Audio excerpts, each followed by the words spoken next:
Urang kamang jo urang mage kapakan cie baduo apa tagamang adonan manyawe ambo tagamang jatuh sajo. Urang baso balang-alang, urang tabi mengumpa tali, kok lai kayo dunia ketakambang nan bansai bai buati. Itu hanya menurut pantun. Banyak orang miskin bapak-bapak tapi tak indah dari penyakit. Tak ada sakit nan aneh-aneh.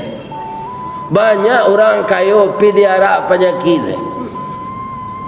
Jadi sebenarnya kaya dan miskin qadarullah, apa yang kita terima itulah yang terbaik menurut Allah kepada kita, dan kita tetap memuji Allah dan bersalawat kepada Nabi Muhammad sallallahu alaihi wasallam.